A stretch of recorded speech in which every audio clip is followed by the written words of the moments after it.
A Quiet Place was an idea we had in college, and we were like, is it possible to tell a story without dialogue, without talking?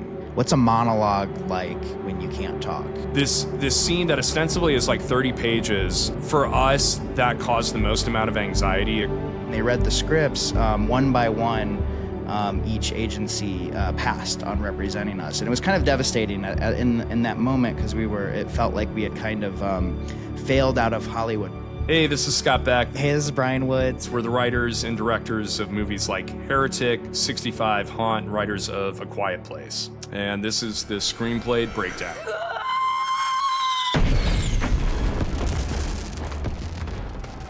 Hello and welcome to the Screenplayed breakdown. Today I'm here, Scott Beck and Bryan Woods. Thanks so much for joining. Absolutely. Thanks for having us. Excited to talk today. Thanks for having us. Could you guys just introduce yourselves and kind of explain how you met and got to where you are today in your career? Absolutely. Yeah. So Bryan and I, we go back to, we were like 11 years old when we first met in this town of Bettendorf, Iowa, which is near and dear to our hearts. We started making like short films with our friends. With our action figures. It was like any resource that we had in our backyard, we would try to utilize. And that lent to like our days in high school where we were inspired by the films of 1999, like by great filmmakers like Paul Thomas Anderson or M. Night Shyamalan, and being inspired to like make a career out of this. So we started making like no budget feature films, progressed on to like writing dozens of scripts, like terrible scripts just to get the writing like out of our system. But at the time it felt like, oh, the next script we're writing, that's the next big thing.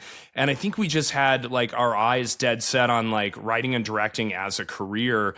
And together we felt more anchored than we were separately. We felt like we were better writers, better directors by competing with each other to like just up the ante every time we were out the gate. And that collaboration was kind of built on that competition.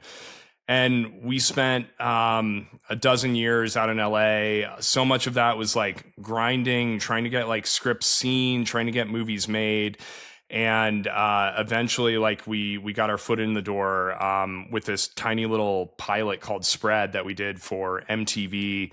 And that started cracking open the door. I wouldn't say open the door, but it started cracking open the door. And there were a confluence of other events that I'm sure we'll talk about on this podcast. But that's the long and short of like our history here.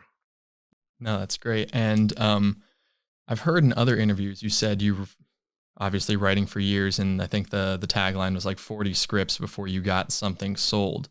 Looking back on those scripts, was there anything in them that you think was the reason why they didn't get sold, or something that you learned in that process to actually get that 41st to go somewhere?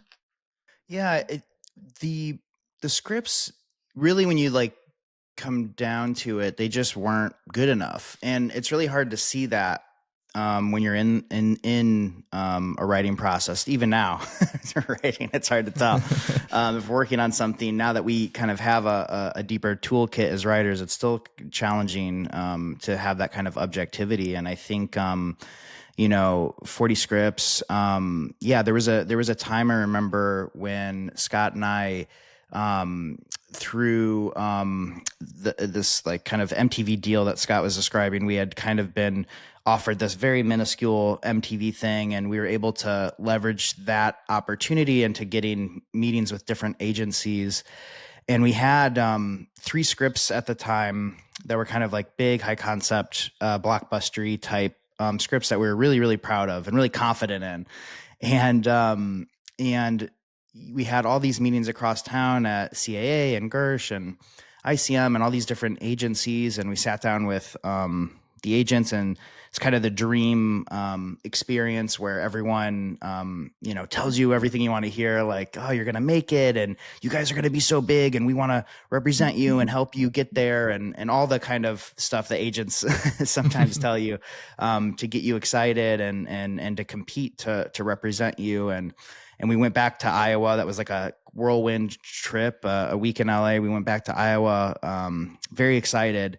And then while we were traveling, they actually read the scripts that we had written. And those meetings were basically just like off the buzz of a potential career that we didn't have yet. And when they read the scripts, one by one, each agency passed on representing us, and it was kind of devastating in that moment, because it felt like we had kind of failed out of Hollywood. But when I look back now on those screenplays, like, they just were not good enough. Like, they were right to pass on us. They weren't gripping enough. They weren't, the writing wasn't quality enough. And for us, I think not everybody's the same. Some people, write their first script when they're 50 and it's a masterpiece magically. Like, for us, we had to just get stronger, and we had to be able to fail, and we had to have people, in Hollywood read our material and go, I don't like this, or I'm bored, or,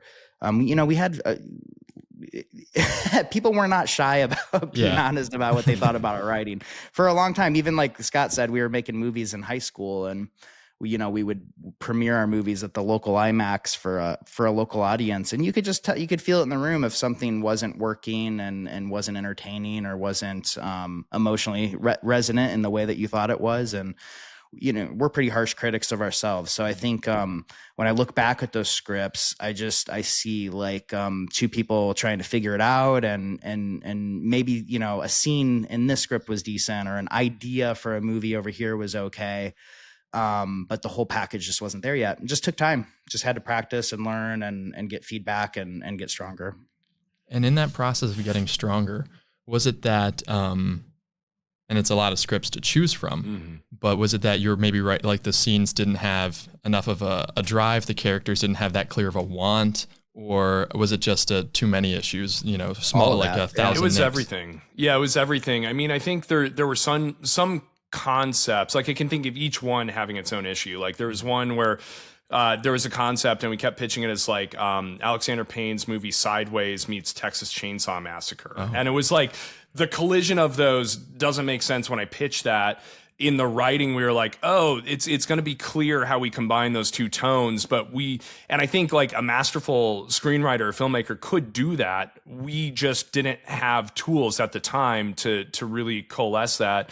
But then it's like, certain characterizations might have felt a little too stock at times. I would think just wanting to turn the page. Like that's the simple thing that Bryan and I come to nowadays. It's like, do you want to turn to the next page? Because if you don't, then that script is probably dead. Like, because you want something that's entertaining or emotional or something driving you forward. And I think sometimes you get lost in the sauce because you don't have enough perspective of what are people finding endearing. And you find that by getting more eyeballs on the script. Even if the movie doesn't get made, you can have an audience of close friends and confidants to kind of bounce the scripts off and see where you're failing. And I think that's something that we tried to concentrate on really, really early. And one of the cool things too about getting older is you have more life experience, and the more life that you've lived, the more personal things you have to draw from. And I definitely look like there's one script out of those 40 that we would maybe make one day. We wrote when we were 20-ish, maybe younger. And it'd be fun if that was like our last movie, is like something we wrote when we're really young, and then directed as we're old men or something, if we're lucky enough to be able to still be making movies. And but 1 out of 40 is not very good. But I think like the thing I can definitely apply to the 39 that didn't work is that those 39, for the most part, were not drawn enough from our personal life experience. They were drawn more from our love of movies, and they are more emblematic of like Scott, what you were saying, like, oh, wouldn't it be cool to take Sideways and the Texas Chainsaw Massacre and mash them up, and like, wouldn't that be neat? Like they feel almost like an AI prompt or something, rather than like, this is a life we've lived and these are people we know and we're telling that story. And I think that's something helpful about getting older and writing as you grow. No, that's very interesting. So would you say that, and I think you can see that across your films, each film has to have something below it other than just Quiet Place, monsters are trying to kill you, 65 dinosaurs are trying to kill you, but it's more of a family story than a father-daughter, Heretic, questions about losing someone. Was there a script or film that challenged you to think differently about what you've been doing when you were younger, that kind of opened your mind to thinking differently about character, differently about plot? Yeah, I mean, thinking of that era, just because that really was instrumental in terms of like where we were in our like film quote unquote education. I mean, Magnolia was one of those movies. That documentary demystified the filmmaking process to show like it's not just like easy. It's not just fun. Like sometimes you're Paul Thomas Anderson and you're finding out like ILM can't do the frogs and you're like having a breakdown. But another movie that comes to mind, I had mentioned Alexander Payne earlier, like his movie about Schmidt with Jack Nicholson was eye-opening to me about how you can just, and this wasn't revolutionary because before Alexander Payne, there was Hal Ashby, and before that, on and on. It's filmmakers that made movies about characters. But Alexander Payne's about Schmidt was just like, oh, you can get very granular on somebody that's going through issues of like retirement and self-identity, and you can make that really engaging and you can make it really funny and you can dig deep into the marrow of who a character is. And I think at that time, like my love when I was a kid was so much genre filmmaking where sometimes you don't get as much like rich character. And so to all of a sudden have that world, my small world, expanded through watching that movie kind of showed like how deep you can really go on character. And I think for us, like started challenging us of like, oh, how can we combine our love of genre with like character movies or studies? But I don't know, Bryan, what was the movie for you that kind of did it? I mean, Sixth Sense was a powerful experience for me watching it at around that time, Scott, just to piggyback off of kind of the era you're talking about, just this, I don't know, that there was something about that film that really like, it makes you feel stupid and smart. It makes you feel, I don't know, it makes you feel things as a writer. It like makes you feel like as somebody who wants to create one day, it makes you, it's such a mic drop and how intelligent, the story is and the kind of like narrative twist where you think you're watching one thing and then it reveals something else had a powerful effect. And I don't know, Scott and I, when we were younger, one of our favorite things to do was to drag our friends into the movies that we loved and the movies that inspired us, and with mixed results. Like some, I remember like taking like half of our high school to Memento. Like we saw Memento 6 times in theaters, and we kept dragging more and more people. And like if they got the movie, like they were cool enough to hang, but if they didn't get the movie or they were just like tuned out, it's like, all right, you're not cool. In the Matrix and seeing that and but then like taking friends to like Punch Drunk Love, which is one of our favorite movies, and being like, this is the greatest movie ever. Like, you guys are going to like, we can't wait to show this to you. It's so good. And then our friends walked out of that movie being like, what the hell that was the worst movie I've ever seen. And realizing like, oh, wow, okay, there's other points of views out there that don't necessarily align. And that's interesting. And you bring up a good point. And considering like people that aren't big moviegoers, knowing that you two own a theater, do you strongly consider the regular viewer who maybe doesn't care about, Punch Drunk Love when you're writing your things, or how to make it approachable to them? Yes and no. It depends on the project. It depends on the scale. And I think, when writing a movie like A Quiet Place, like the entertainment value of that movie, like you can't divorce yourself from that. Right. But what you try to Trojan horse into it, again, what we all were talking about making films personal, is like, oh, well, like the issues of communication that you have in family day-to-day life, like that's kind of underneath the surface of A Quiet Place, but you got to make sure it's entertaining. You got to make sure that there's some very fun set piece and try to make it inventive, try to surprise yourself as a writer.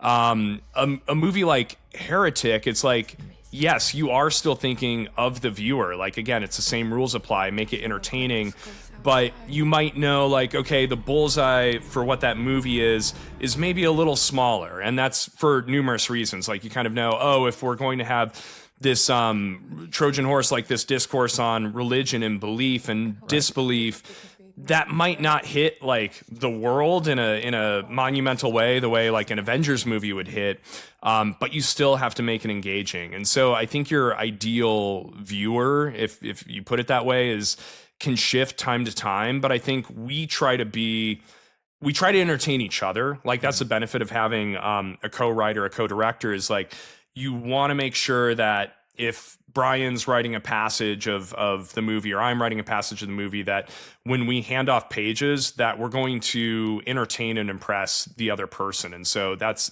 kind of like the first layer that we try to crack, and just try to like strategize from there. Who are we really making this movie for, to a certain and we're always thinking of that like Friday night audience. It's one of the reasons we love genre movies so much, is going to the movie theater on a Friday, watching an audience laugh together and scream together and react. Like we like observing that. And as theater owners, we love observing that. Like if we can, like we'll do like repertory screenings. Like we're going to do Fargo coming up. I can't wait to see how Fargo plays. We had Topher Grace come into town and play this older movie starring Kevin Bacon called The Big Picture. It's one of Christopher Guest's first movies. And like watching that with an audience was interesting and so fun to see what hit and what, where did it lose people, when did it win them back. And we've been told now a couple times on set by like some of our veteran crew members that we're always talking about the audience on set, which is weird. Like that's surreal to hear, because we're not conscious of it. Don't think about the fact that we're like always trying to tool and engineer things for an audience. And when we screen our movies a lot, we want that audience feedback, and we want to use that kind of experience to work on the edit. But to Scott's point, with something like Heretic, what we're not going to do is pander to an audience or change the meaning of the film or what we want to say with the film to make the audience more satisfied, because some movies are not supposed to be super satisfying. Some movies are supposed to kind of walk out of the theater, at least that's our feeling, and kind of debate them and argue about certain things that happen. So we have an allegiance to the audience, but only as far as we're communicating, the story and the themes and the ideas that we're hoping to communicate. All right. And similarly, are you fans of audience testing then, or? Yes and no. I mean, under the right circumstances, because like what we love to do, and it's a process that I felt like we were really empowered to do on Heretic, is you get the feedback. And it's always like when you're working at any level of the studio system, like you've got this team that their specialty is going in and doing these test screenings. So they try to mine the information out of that. And some of that information is incredibly useful, but some of it, like it really comes down to gut testing, like sitting in that audience while the movie's playing and knowing where things kind of work. The trick of it is when a movie ends, the lights come up, is your reaction right then and there going to be the same as it is 24 hours from then or a week from then? And so some of that information in the immediate can be useful while it's fresh and on mind. But really, like that take-home effect, like that's really impossible to distill in a test screening environment. It's almost like you need to follow up with the audience, a week later, which you never get that benefit. Well, and it's because the studios live and die by those test screenings, in the sense that like the movies are scored numerically, and and they're basically rating the word of mouth is really what it's about. That's what a test screening is, like testing numerically what is the word of mouth, because the word of mouth correlates to how much money a movie is going to make. So it's really just all about, from the studio's perspective, a test screening is all about how much money is this movie going to make, and can we tool the movie to make it make more money. And my theory is, for a long time now, that part of the reason, if you have any if you have any dissatisfaction right now with the state of the movie business and the creative quality that's coming out of Hollywood, I would look directly at the testing process, because if you're going to tool every single movie to basically have high word of mouth, aka longer legs, aka make more money, then every movie that comes out has to be satisfying, and therefore every movie kind of starts to feel the same. I think when you think about like the period of the 70s, like these are movies that were not afraid to disappoint people or anger people, enrage people, confuse people. they would not have tested well in a test screening, and people didn't. I don't know. They just didn't seem to care as much about the testing scores, and maybe the audience didn't either. And the audience also has a responsibility, I think, to prop up movies that are outside the box. So, yeah, testing's crazy because it's a great opportunity to see how the audience reacts and to make the movie play better, but it could be at your own expense at times. And speaking of that, what's a movie that challenges you or upsets you that you think that hits that for you?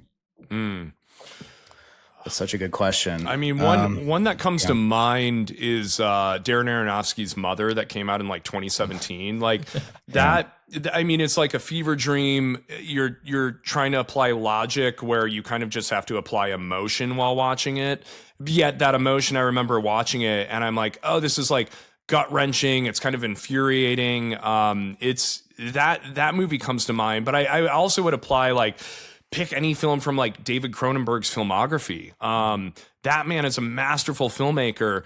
I love his movies, but there's some where I'm just like, I'm challenged by watching this. It's not as digestible as you think the premise might be. And so it kind of like subverts your expectation in that, but it's a beautiful thing to have a film kind of disrupt your blasé attitude that sometimes you can get just from watching films that follow a formula. And I think that's always what we try to flock towards and what we try to like engineer into anything that we're making. And even if what we're making gets a little more polished over time, like that's usually the intent, to collide maybe a little bit of convention with like taking bolder swings.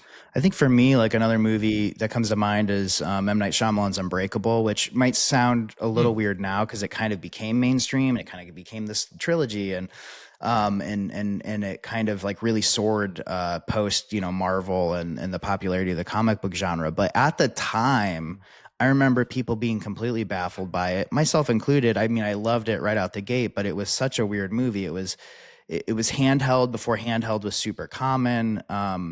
Like maybe outside of like Soderbergh's Traffic, like you just didn't like the opening scene is like this like kind of weird handheld oneer. And so you're almost like already immediately aware of like the filmmaking. Every shot in the movie is a oneer.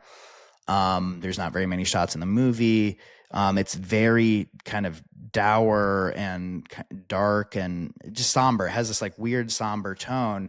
And then the whole movie was advertised like a thriller, but it's this weird comic book thing, and it's an origin story. It's like it doesn't have a conventional kind of 3-act climax, although it does have a climax, but it's not in the way that you expect. And that oddness of the movie was a huge turnoff for the audience at the time. And I remember like seeing it in theaters several times and people not quite getting it. And over time, that's exactly what you're saying, Scott, about like, the next day, the next week, the next year. I think that's a movie that at the time was like, well, what is this? Because it was so out of step with the rhythm of filmmaking at the time. And now you look back on it, it's pretty cool. Yeah, no, I think that film is definitely in the Marvel generation has gotten way more critically appreciated than what people were missing at the time. Now going back from post-production movies in theaters to the start of making them, I've heard you both speak about your routines in writing. Do you have a morning routine, like every day 9 to 5 write, or what is your actual process, or is it just when inspiration strikes, there you go? Yeah, it's not waiting for inspiration as much as that'd be a grand proposition, but it's like the inspiration doesn't come unless you're in the middle of working, and even then it doesn't often come. You're just figuring it out as you go, as anybody is doing in their day-to-day job. I would say the ideal circumstance is like roll out of bed, like have some breakfast, maybe exercise, and then go just get to the computer and try to like eliminate all the distractions. Like I often keep my phone away. I have a separate laptop where I have never connected the internet whatsoever. And so it's dedicated to just like a writing machine.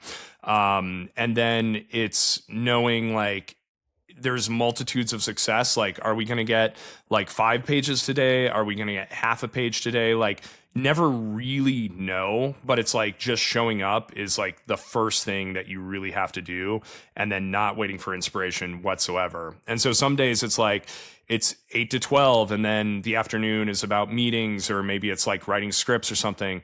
Other days, like you're in it and you want to stay in it. And so that can be full days, that can be weekends. You kind of just show up, and then you rise to the demand of where you are in the process right now.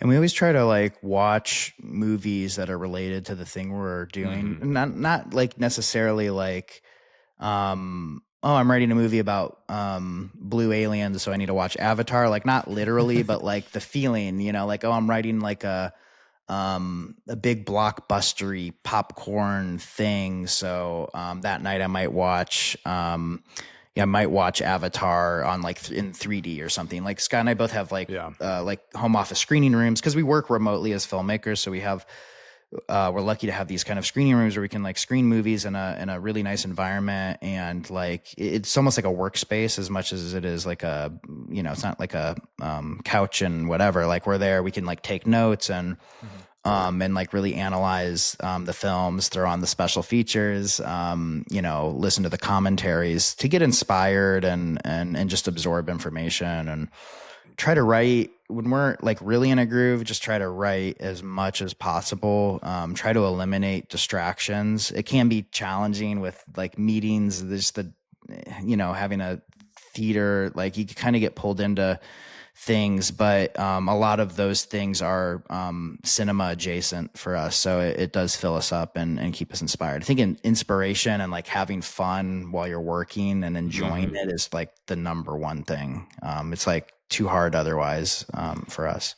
And in those first couple days or months of when you have a new idea, or you finish your first project, now you're on to something else, are you thinking, okay, this is a character's motivation, this is an obstacle, or are you just writing, you know, John walks into a coffee shop and then you just keep going and trying to figure something out? Totally. I see. I like the question. You know, this is the kind of question that like 5 years ago, I think we would just like give the same answer for every time. It was like, this is our process. It's ABC, but it's not like like now that like, I don't know why I have more perspective, Scott. I feel like it's different every time is the answer. Okay. Every project is different. Every script is different. Sometimes you're writing inspiration and you're in the character's shoes and you get the characters talking, kind of like the way Tarantino describes his process. Like you're getting the characters talking. It's almost like they're writing the movie for you. Like we've done that. We've done heavy outlines, you know, where you beat it all out and know the scene that you're writing ahead of time. It's just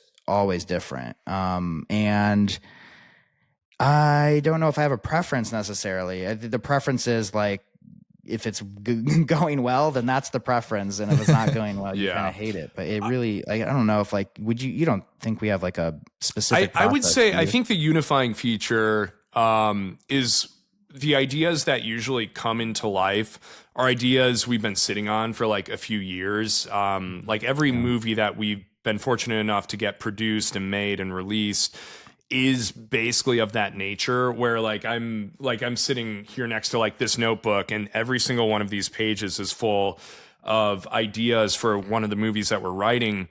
And that is a process of the last year of like, it was an idea that existed like years ago, but in the last year specifically, just being a sponge and watching a lot of documentaries about the subject to get into the psychology of it. But then there's a point where you're like, I just need to sit down and work on it.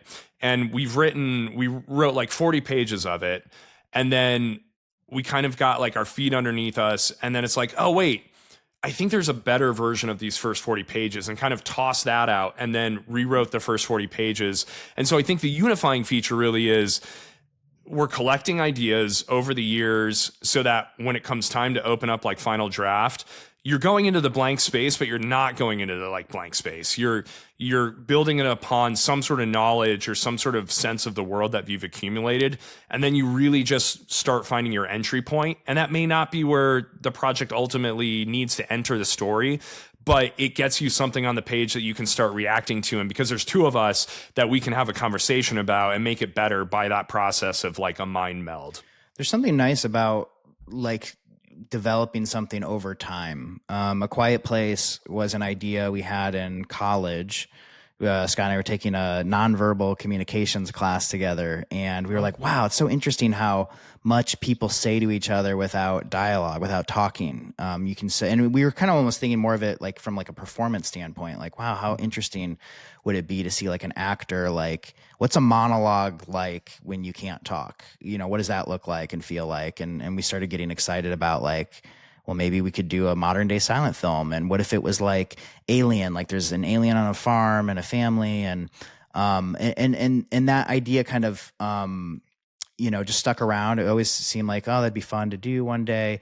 But as we're living life, like other things are happening and we're drawing from life. I had a family member who, had to basically, she was pregnant and the baby came early, and she was sequestered in her house, couldn't get a hold of 911 for some reason. Like her phone signal wasn't working, and her husband was working the like late shift, and would have had no idea that the baby was coming, and she had to give birth by herself in her house in her bathtub. And so like that's a story you hear about a family member, and all of a sudden like that's in a movie, and if we had written A Quiet Place in college, that event hadn't happened yet. It didn't happen for another 5-6 years. So there's something nice about holding on to an idea and letting it kind of develop, and all these ideas start to kind of gravitate towards that one idea, and then you just have more to work with. The only problem with doing that is our anxiety of like, well, what if somebody comes up with this like cool idea and makes the movie first, and that's a terrifying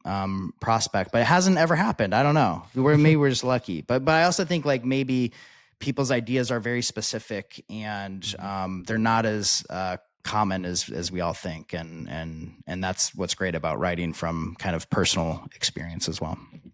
No, that's great. And then switching to the other half of your responsibilities to the film, the actual directing. Going back to the films that you have directed, what was your most difficult or your worst day on set? It's almost usually just like every day is the worst day.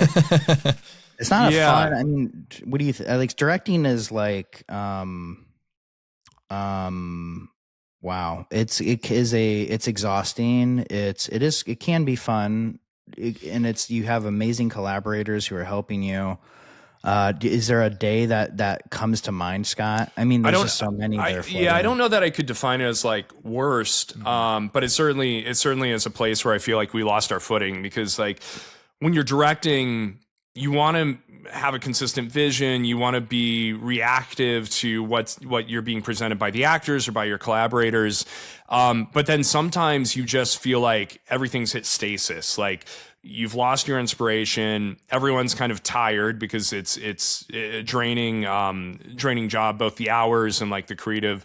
And there was like one day I remember on Heretic where so much of the movie is conversation after conversation, and you're trying to figure out like, how do we make this cinematic? How do we make sure that it feels organic? These characters are in escalating situations of peril, and you want to make sure there is a defined escalation. I remember there was like one day that we were like blocking a scene, and we're like, it's not coming alive. And Bryan and I are hitting our heads against like, how do we engineer this? How do we concoct it? And you don't want to let other collaborators or like the actors in on a bit of that confusion, but it happens all the time. It happens to so many different filmmakers. And really what you need to do is like just push forward momentum and take like baby steps one at a time to figure out, okay, this moment feels a little false. Let's start to like unpack that and engineer it. And instead of like consuming the entirety of the problems, like you just chip away at it a little bit. Something that you have to do in screenwriting, but it's something that you have to do on directing, and just understand like it's a marathon. But I mean, there's so many days that, like Bryan said, are rough because you're operating off of like no sleep whatsoever. You're shooting sometimes upwards of, 30, 40 days on even a smaller film.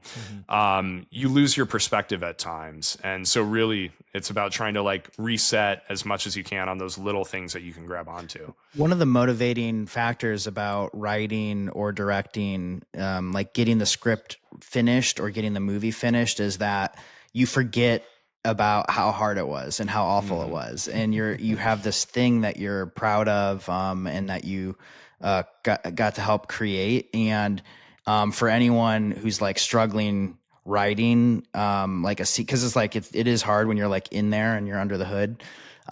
You owe it to yourself to finish that thing, because like otherwise you're just stuck with all the trauma and how hard it was if you don't finish the piece. And then if you finish the piece, I think like more often than not, you'll be like us, where you just kind of luckily forget how horrible it was. and I think that's, you gotta finish it.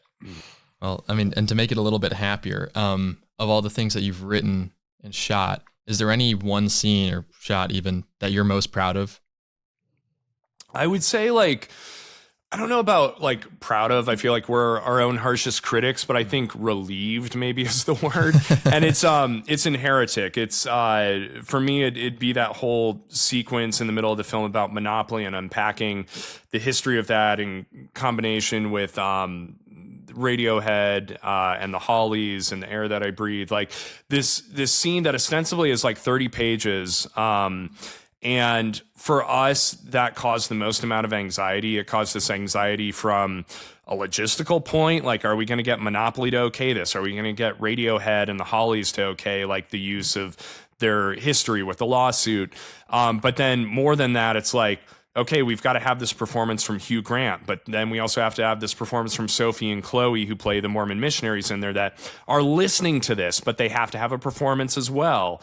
How does the camera move? Like, how do we keep ratcheting up suspense while it's mostly dialogue? Like, all these things, there were like months and months and months of apprehension going into that scene. And so I think being able to see how Hugh and Chloe and Sophie and our cinematographer Chung Hoon Chung, like production designer, Phil Messina, how they all use their art form to coalesce things, gave us such a boost of excitement in the creative process of bringing that scene to life, that I feel like that maybe from here on out, like anything else that we're lucky enough to like make or do, might be where I'm most relieved, and I guess in that essence, like proud of like how things came together. But it was at the hand of like many fingerprints on that scene to do it. And that scene taught us a lot about filmmaking too. Like that scene kept teaching us things. It was so bizarre. We'd be in the edit room and you'd play the scene for an audience, and all of a sudden, like you do an edit of the movie, and all of a sudden they're not laughing. Like all of a sudden the jokes aren't hitting, and we're like, well, what happened? Like like the last screening, people were laughing throughout, and now all of a sudden they're not laughing. And then you look at the scene, and you go, oh, we made it too. We like ramped up the tension too much. Like we made the girls, like we cut to them trying to like figure out a plan to like get out of the house. Like they're like trading messages on their cell phone, like she shows her phone and says like, like we like changed the text and like had different plotting things of like them trying to like secretly talk to each other. And then all of a sudden we realized, oh, the audience is now paying attention to the story of that. How are they going to get out of here? And they stopped listening to what Hugh was saying. And if you're not listening to what Hugh was saying, then all of a sudden it's not funny, because you're not, the setup to the joke isn't registering. So it was a really cool learning process going through that. And I would say, like, I guess just to add, like, one of the things I'm proud of, it's not a specific scene, but just A Quiet Place was a nice moment writing that, because we felt it was born of, is it possible to tell a story without dialogue? Like that was the question we were asking ourselves. And it seemed like it would not be possible. Like dialogue was, especially in our earlier 40 scripts that weren't very strong, dialogue was such a crutch to communicate plot and twists and turns in a story and exposition. And so The fun challenge of writing that was, how do you kind of do all those things without the crutch of dialogue? And it was a fun experience. And other filmmakers have done that throughout cinema history. We knew it wasn't impossible, but it seemed impossible for us to do it. And so that was a fun challenge. And I think we get really excited about things that seem challenging.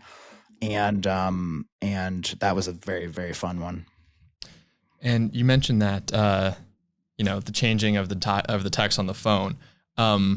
For Heretic, was there any other scene that was heavily improvised, or do you tend to stick quite strongly to the script?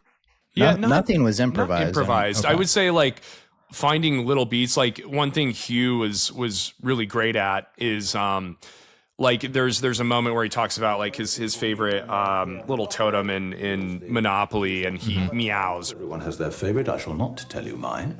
Meow. Something like that's something that wasn't scripted, but your hope, and one of the things we really thankful for on that film is like all of the actors like came into production like knowing more or less like who they were, and developing like those little eccentricities that you can write as much as you want, but then an actor has to bring them to life. And so if you set the table for that, then you're setting the table for like those small improvisations. But more or less, like we like adhering to the script as much as possible, because we're spending, months, usually years, figuring out the intent of that. And that doesn't mean you have to be 100% rigid once you're on set, but it means like you really need a strong foundation for the movies that we like to make, to really figure out how are you getting the story across in the clearest, concise, and most entertaining and eccentric way possible. Hugh is like a writer's dream to work with, because he spends months and months understanding the script. And some actors will read a script and they understand their character and they kind of go off in their bubble and work on the character. And then they show up for the day and they know the scene that they're working on and they know their lines for that scene. But they might not understand every like twist in the story, or every like, like Heretic in particular has like, took a lot of research to like get to some of those lines. And so what was great about Hugh is like he did that research. Like he wanted to know, like if there was something he didn't understand, he wanted to unpack it. I mean, he's a smart dude, and it's not like he wasn't doing a huge education. He understood the character in the movie, but he like really wanted to know where the laughs were, where it's supposed to be scary. And so somebody who does that level of preparation and has that level of understanding of the script can improvise and add lines and absolutely destroy. And that's something like, younger actors sometimes like might like throw in a line because it's funny to them, or they might, think this line over here is not important. And that is usually doesn't work if you don't understand the material. So like to have an actor who like really like cared enough to get in there is super exciting. No, and I think it shows in the film. But as we get closer to the end of the session, I want to ask if it's 2006 now, you found, smaller Scott, smaller Bryan, just to them, what would you tell them? I would tell them it's going to take a while. I think back then, it felt like, and I think this was a good thing. I think every script that we wrote felt like, Eureka, this is going to be the one.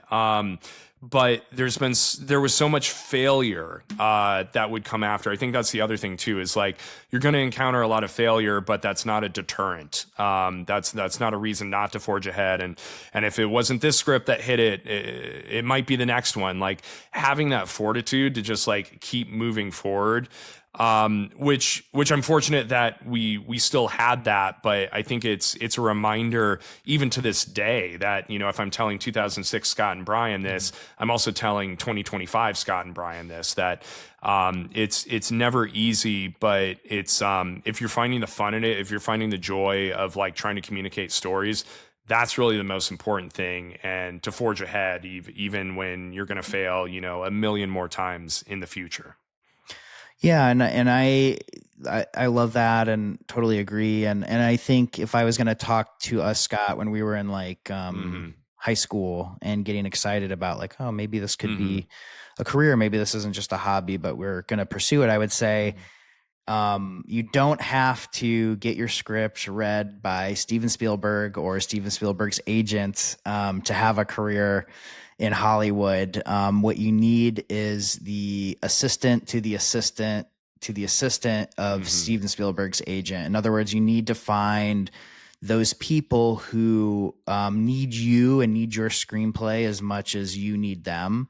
You need to find people, your peers, who are at the same place in their career and starting and jumping off, and together you can kind of forge your way into Hollywood. It's very, it was very. I just remember it being very confusing and scary. Like, how do you, like, what do you do? How do you get an agent? How do you get your script read? And you don't know what you don't know. And it was a very, like, it caused a lot of anxiety, but the reality is, that, your heroes are not, the people that will open the doors. It's everyone else. And something people did tell us at the time when we were younger that is so true, and it was so motivating, is that Hollywood is starving for great material. They're always on the lookout for an amazing script and amazing ideas. And that's never changed. And that was always motivating. I always felt like, oh, if we can just, write the right thing, it might connect. And it's totally true. All the possibilities of, like, telling your story are out there, whether you're a writer, whether you're a director or something. Like, there's something probably that is very personal to you that may feel like a niche or something, but you put it down on paper, you put it on screen, you make a movie, like, you're going to find whatever it is that you're trying to tell your story personally. Like, there's going to be, a million people at least out there that will relate to that, and it'll feel oddly specific to them. And that's such a beautiful feeling when you can communicate a story and you can connect on, like, a very granular human level.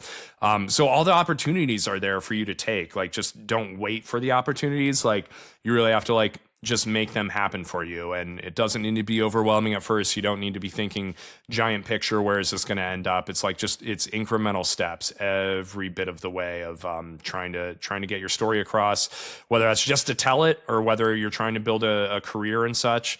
It's these smaller steps.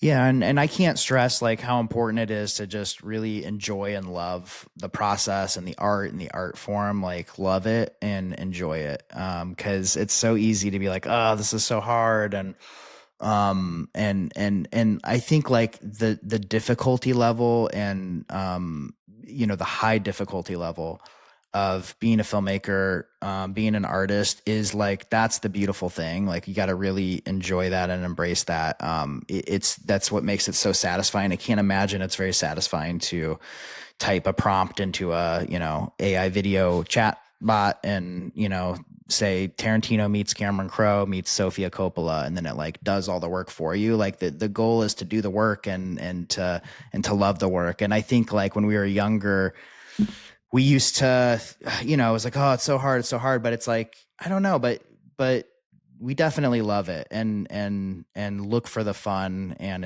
enjoy it as much as you can. It just makes it so much better. It makes the work better too in your life. Yeah, no. Well, thank you so much, Scott and Bryan, for coming on. It's been great talking to you and hearing your thoughts. And so thank you so much. Awesome. Our Thanks for having pleasure. us. Yeah. Thanks so much for what you're doing. It's awesome.